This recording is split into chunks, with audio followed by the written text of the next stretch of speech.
I'm excited today to have Susan Fennema as my guest. Susan is the Chaos Eradicating Officer, CEO of Beyond the Chaos. It's a consultancy that helps small business owners to simplify their operations and manage their projects so they can get their businesses and their lives back, which is great on both counts. With more than 30 years of operations and project management experience in professional service industries, Susan is on a mission to improve American society exponentially. When she's not working on multi-course dinners, she enjoys Texas A&M football games and Blackhawks hockey. So we can ask her about that as well. She lives and works from her home in McKinney, Texas with her husband, dog, and cat. Susan, welcome to the Go for Launch podcast. Hello there, Brandon, and thank you so much for having me. Absolutely. Well, I always start by asking people, where are you in the world today? Are you in Texas? We are in Texas, and we're in McKinney, which is northeast of Dallas. Excellent. Great place. Lots of big football country and Oh, yeah. bad We have snowstorms apparently this year. So we won't that talk about too. that. That too. But we do have the battle of which high school has the biggest stadium these days. Oh, So okay. Wow. fun Yeah. times. When you're talking high school football, that is serious business in Friday Texas. Night Lights is real, y'all. It is. Yeah, exactly right. Well, thank you so much. Well, we're going to start by identifying two subjects that are near and dear to your heart, Susan.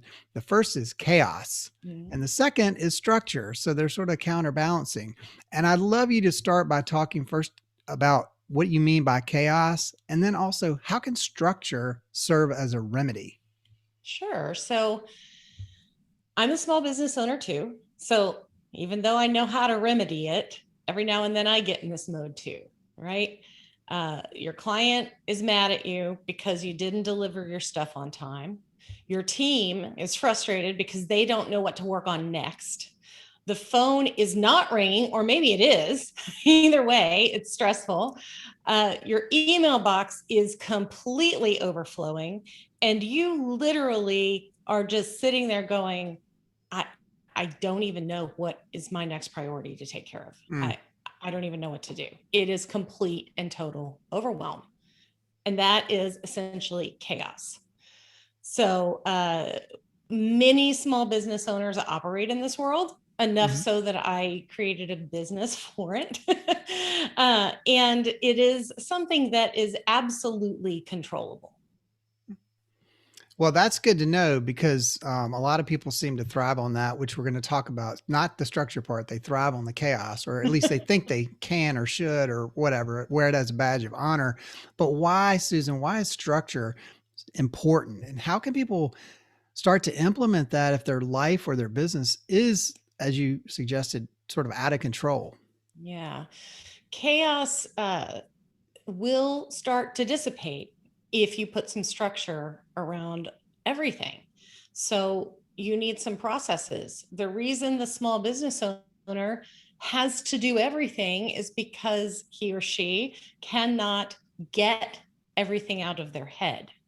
It's Mm, all in your head. You're not following a process that's been written and shared with your team.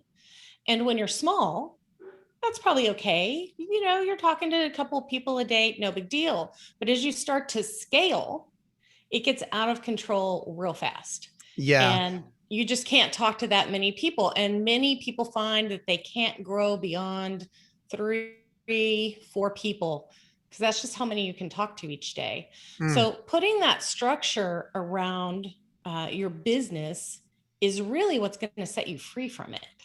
right. I know it sounds counterintuitive, but it will. That's right. And by the way, I don't think sticky notes are structure either because I'm thinking of one guy that I knew that was a very successful business owner, and his organizational structure was 100 different sticky notes all over his monitor and desk and all this, and it used to freak me out. Like, That is so funny you bring that up. I used to manage a bunch of project managers in an ad agency, and one of the things they were responsible for was routing the materials through the agency, through all the mm, different players to get sign off. And sticky notes were forbidden mm. in this. And I just flat out said, if I catch you using the sticky notes on it, I'm going to fire you. Oh Just don't. wow, They fall off. They're yeah, not permanent. it is not a good office supply. Yeah, it can be good for brainstorming sessions and Yeah, something some like use case. that. Right. Yeah. Or the little things like pick up milk on the way home or whatever, but not Something for, temporary. Something yeah, temporary. or for Yeah. you personally. But yeah, this Right. guy, he was a friend, and I just every time I went in his office would just cringe and go, "Man, you need a better system." That would stress me out. Worked for him, but yeah, totally freaked me out. But speaking of, as we mentioned earlier, some people seem to just thrive on chaos and this Hmm. idea that they can multitask constantly. What do you say to those multitasking type A's of the world? Well, I am a type A multitasker. I'm not going to lie. But you have to stop. And I have to stop. And I do. I will catch myself. Um, if you are doing more than one thing at a time, you're not paying attention to the other thing. So if you're on a meeting, there are only so many times that you can say, "Oh, wait, I didn't hear your question," before they're on to you that you weren't paying attention because you Hmm. were, in your QuickBooks messing around. Right. Or the total fear, you're sharing your screen, people start talking, and you're like, I wonder what's on sale at Amazon. Yeah. And all of a Or they sudden you're see showing all, your shopping yeah, history. yeah, all your open tabs. They're like, "Oh, what's Right. that?"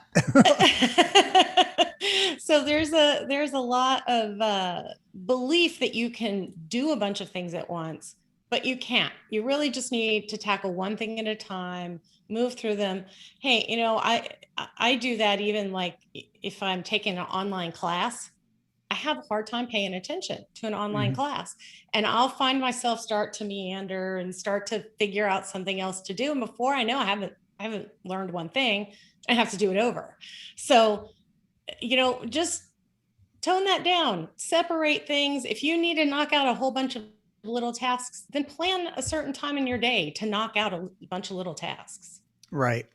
What are some other common mental blocks or other issues that you find prevent people from escaping the chaos and being stuck in it and thinking that, this is just kind of the badge of honor I wear as a business owner, entrepreneur, or whatever?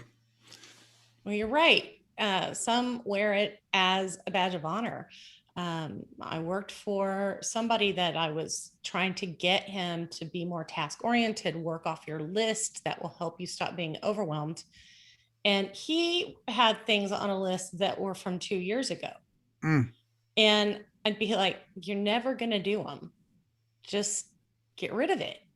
And he couldn't do it because he felt like if he didn't have way too much to do, that he was going to fail, mm, that there was a lack of uh, business or work or something to do. And that is a challenge for many CEOs as you stop working on your trade and you start systemizing your business and it starts to run without you, which is what we kind of want it to do. At least that's what we say we want it to do. That you have to start figuring out, what are you going to do? What do you do with your life now?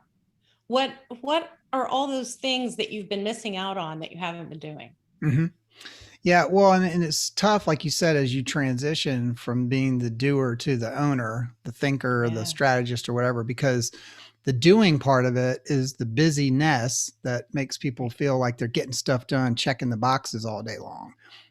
It can be difficult to move from that and, like you said, dipping back into that laundry list of stuff that's never been done and actually getting critical about it and reprioritizing. I think David Allen, one of the gurus that wrote Getting Things Done, I calls that love that. psychic trash. Yeah, he's like Yeah. the godfather of all this stuff, but it's true that it can help when people start to systematize and move that stuff out of the to do Mm-hmm. column and maybe put it in the someday maybe, as David Allen calls it.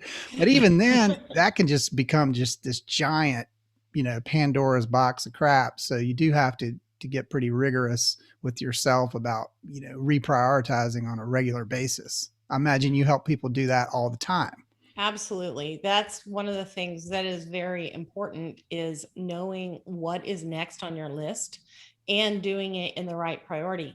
Hey, I love to check off boxes. It's my favorite thing. Yeah. And so sometimes I might if I need to actually sit down and strategize, it's hard for me. I'm much more tactical because I get a reward from being tactical of, that dopamine when you check the box. Hmm. But the other side of that is that you're not doing anything that important necessarily when you're there. The strategy is where that lives. And so I adapt tools like, okay, I am going to have a strategy session, but what are the things I can check off that I'm going to think about or investigate or whatever. So I plan my strategy session a little bit to give me that great feeling of being able to check things off the list there too.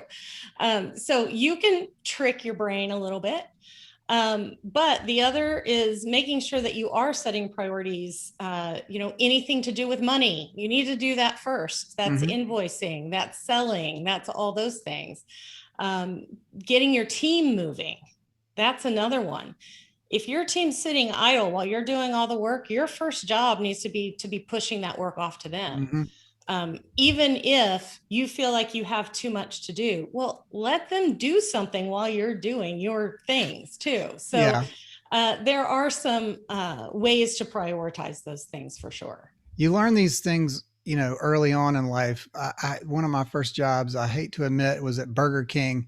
And I had this manager, Susan, that, one of his favorite sayings was, if you got time to lean, you got time to clean.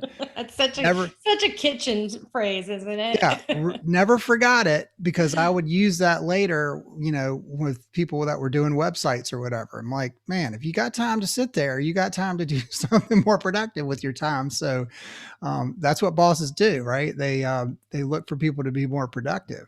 On the That's on the other hand, though, I wanted to ask you about this because I've had painful experiences in the past with colleagues and even business partners who didn't respect boundaries. And these were the mm, type A plus plus personalities that would claim they're working 24/7. They would text people all day and night, just way over the top. What advice do you have for dealing with people like that who are overly aggressive or they just don't seem to care when dealing with other people professionally? so in the small business world, that would usually be your client that's doing that to you. So if you want to run the parallel in a workplace, you can do that as the employee is the business owner in this case. But essentially, you have to set your own boundaries. So the number one way to make that stop happening, stop answering it. Mm, Your phone doesn't need to ring 24/7. You don't, there just aren't that many work emergencies. We're not doing brain surgery.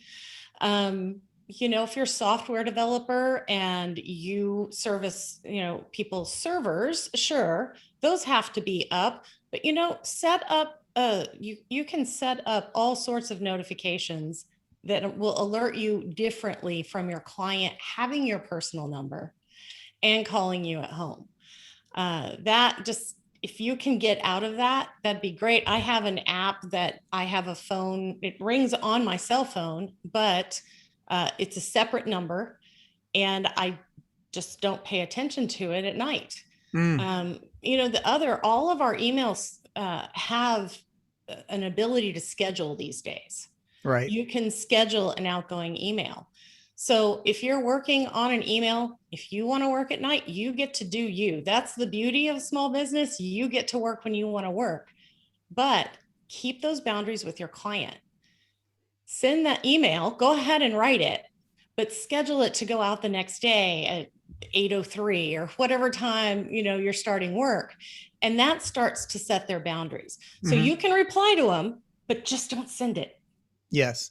Well, those are two amazing words that you just used: boundaries and expectations. And I find that this is something too that, I find myself not doing all the time. And I always kick myself when I don't. For example, if I get a new client, I really need to present them and review a set of expectations, shared guidelines right up That's a front, so that they do know the simple things that you sort of take for granted. Like, hey, if you need to get in touch with me, my preferred method of communication is email, between these hours and these days. If something's on fire and you need to get a hold of me, here's my a bat phone number, like you suggested, Yeah. Susan. That's a great idea. Maybe not give them your cell phone, but give them another bat number, whatever you want to use, so that when you see that come through, you realize, oh, that's the client. I probably need to deal with this quickly or whatever. But make sure that they know, so that if they start emailing you or calling you at 3 in the morning and they don't hear back from you right away, you can say, well, I told you, I actually sleep, or I'm not available on Saturdays or Sundays. I've got kid stuff with the kids, or whatever, you have that outside of work that takes precedence as well at certain times. But like you suggested, it depends. If you're a brain surgeon, of course, if you're running web servers that, have to be up and running and they go down. And I've been in that spot too, where website goes down at Sunday night at, 12 midnight. Yeah, you got to jump on it. That's the nature of the beast. And you should have backup systems in place for that anyway. For sure. And, one of the things that you can do when you're selling to that client is, if you want to offer a higher service like that, where you're available to them 24/7, then offer it and give them the price for that. What price is it worth it to you to have, your kid's soccer game interrupted? And I hope most of you would say there is no price for that. I'm Right. not doing it. But if you feel like you have to do that in a certain case to serve your client, then put it in the proposal as a higher option. Then if they don't pick that, they're also well aware they didn't choose it. Yes. So you've set those options up so that they're clear on their expectations of what they're getting. That is a great way to communicate that before you even start. Yeah. And either way, it's more challenging these days, I find, Susan, because of social media, for example. We're all guilty at times. We get annoyed because you filled out somebody's form on their website and it's been an hour and you haven't heard back from them. And then you're like, I'm going on Twitter and talk about how awful these people are because I'm trying to give them my business and they're not even responding. Right. So those things can be handled. Even in that situation, you can have an autoresponder set up that says, hey, if you don't hear back from us right away, it's because we're working with other clients. We'll get back to you within 24 hours, whatever it is. Right. So again, Well, goes and back to expectations. if you have a service that is that important, then think about getting a VA from overseas, a virtual Mm-hmm. assistant who can address those people immediately. And that's his or her whole job, is that's all they do. They Right. address it and set it up for you to handle, get them on your calendar for the next day or the next week or whatever you have set up. And that then starts to also let you be free. Mm-hmm. And that's kind of what we're talking about here, is how can you set yourself free? And if you don't write the structure that you expect down, then how is a VA going to actually even be able to fulfill your expectations? If you don't have in writing, those emails need to be responded to within 30 minutes of receipt. We need to schedule a 30-minute call with that client next week. Here is a link to my availability. Put it on the calendar. I will call them on their phone, get their number. Mm-hmm. Okay, there's a system right Right. there. You've just Yep. created one. And now somebody can meet your expectations. That's right. Well, you also mentioned project management earlier. What are the basics for small business owners to better manage projects with their team and their customers? So the first thing is, if you're doing it in email, stop it. Email is not the right tool. It is not a project management tool. You do need a tool, whether that be Asana, Basecamp. Teamwork is my favorite one. You have to have something that is the source of truth for your Mm-hmm. projects.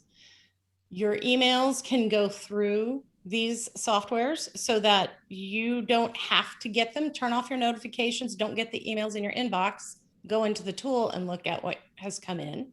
But you can also email through that with your client so that the Q&A is on the task you're working on. The beauty of a project management system is it lets you assign a person a due date and even build a schedule if there's more than one task. And that helps you stay in scope. It helps you stay in budget, and it helps you stay on time. Right.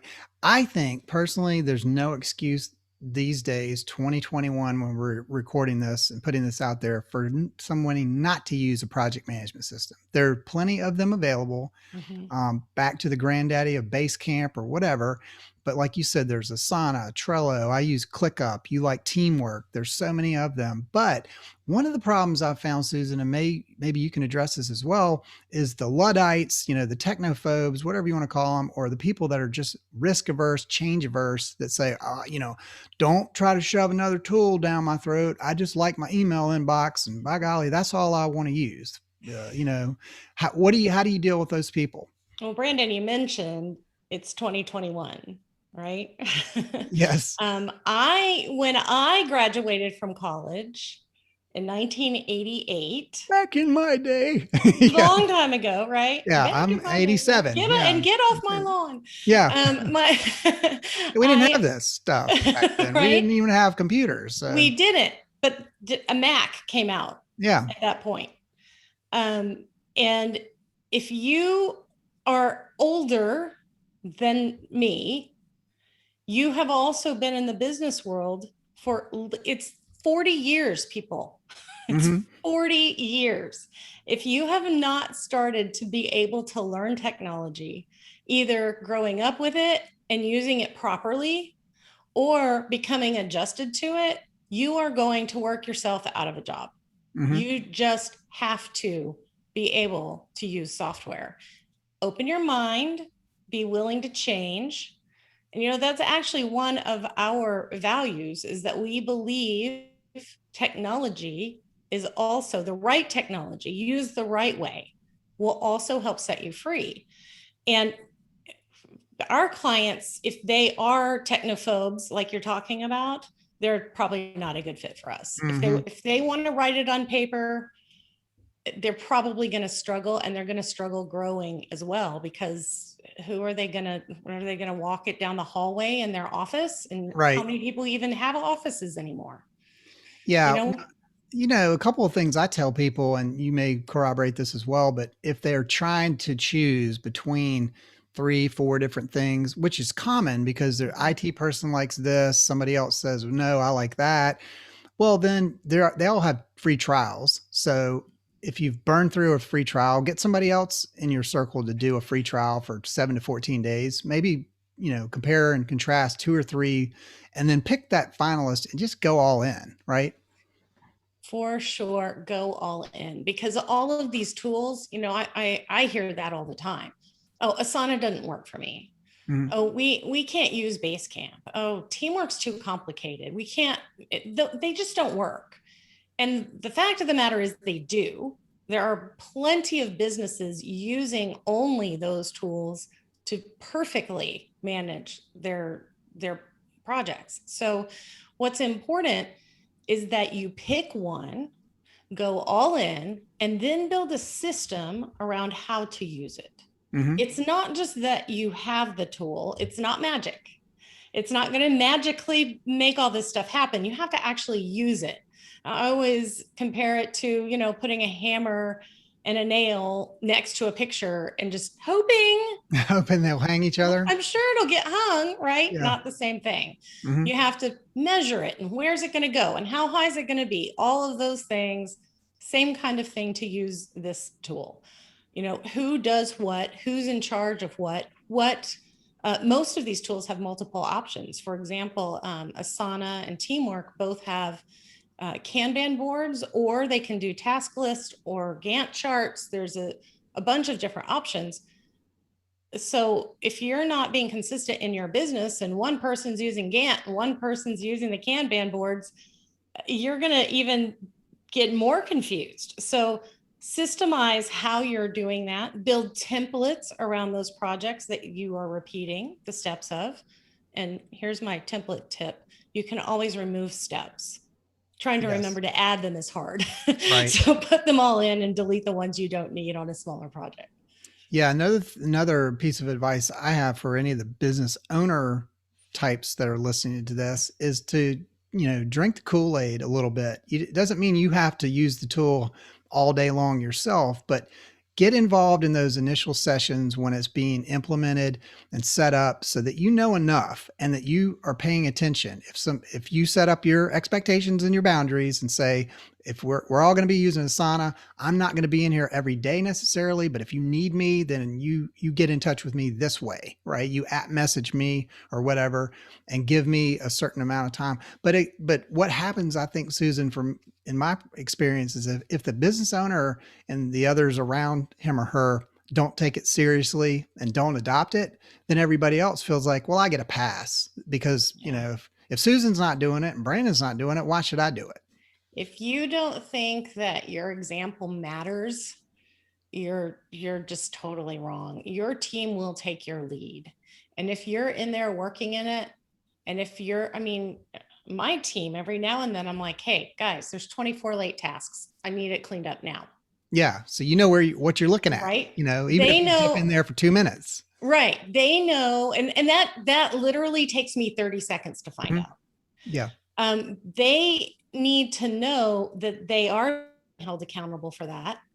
And you have to hold them accountable. One of the things that sometimes comes up when people start to put structure around their business and around their projects is they start to find that there are people, they aren't comfortable using the tool because they're afraid of being held accountable, because guess what?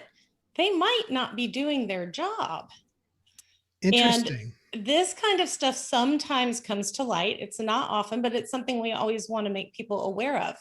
You have to be willing to say, if you can't do this, you can't be part of this team, because we have to systemize it to grow. You are not going to hold us back. Right.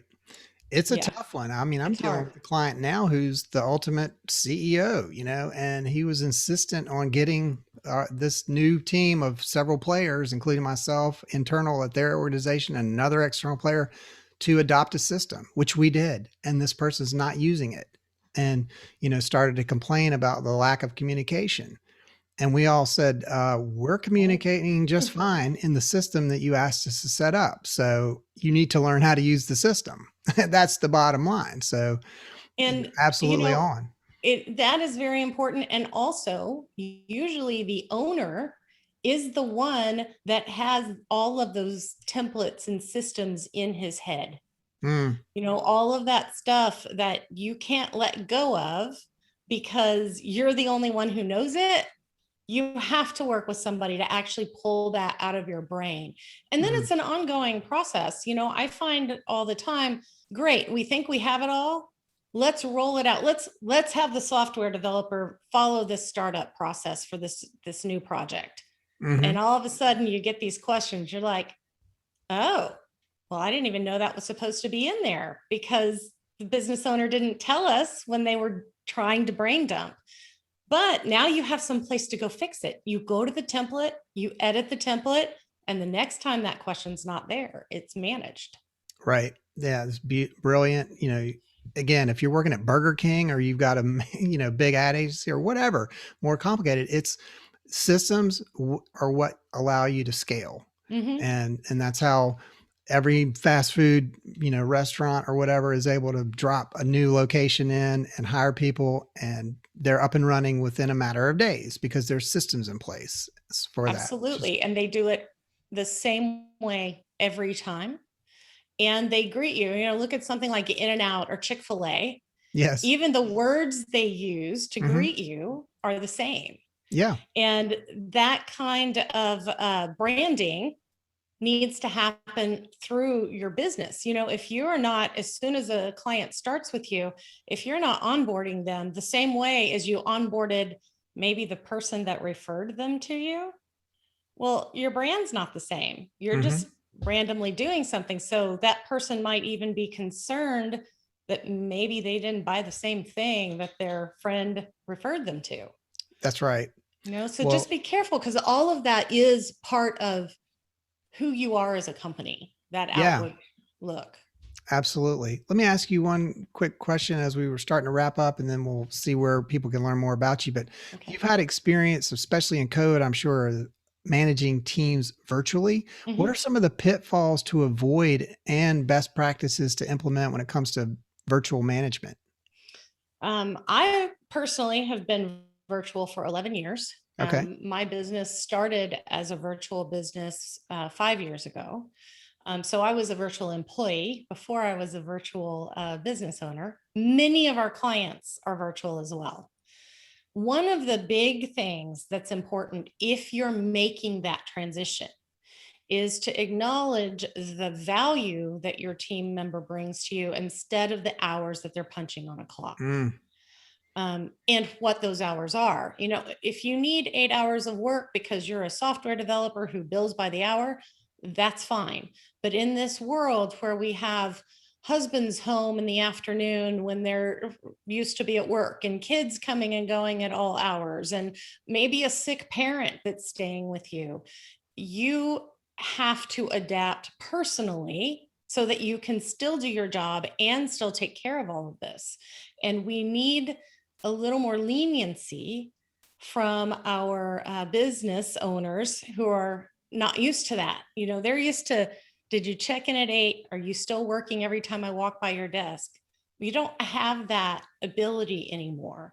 So a mind shift of what is the outcome that I expect this person to deliver to me is really important.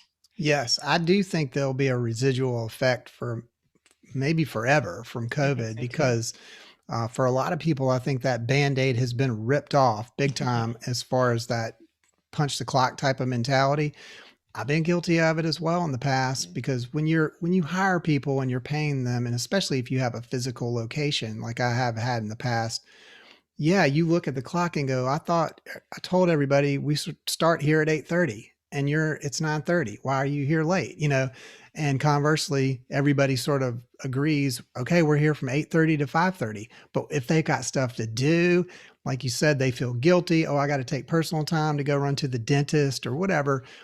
Companies are going to have to be much more lenient, and they already have had to do that for the past year because of COVID. So hopefully a lot of companies, business owners especially, are learning that lesson and seeing that people can be just as or more productive working virtually.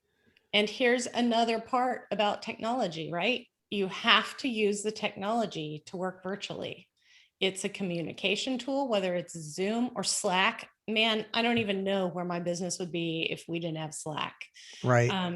To be able to talk to all of my team members all over the country instantly is amazing. I even have clients in there. I'm on their channels so I can talk to them.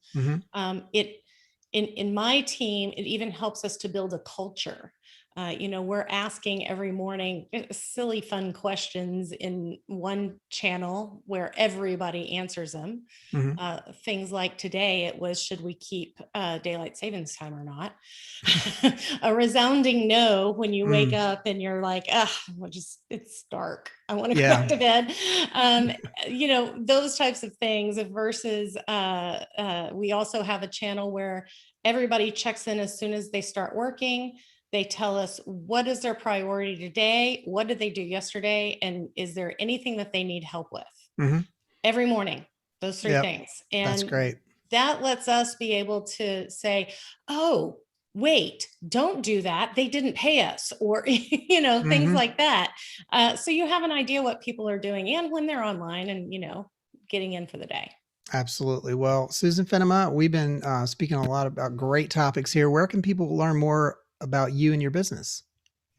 Well, we have created an ebook, 3 ways to control chaos in your small business.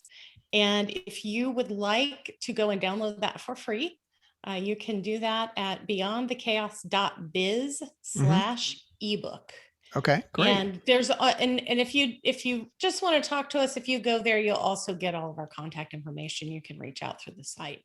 All right. I'll also link that over at the show notes page at goforlaunch.io/show 129.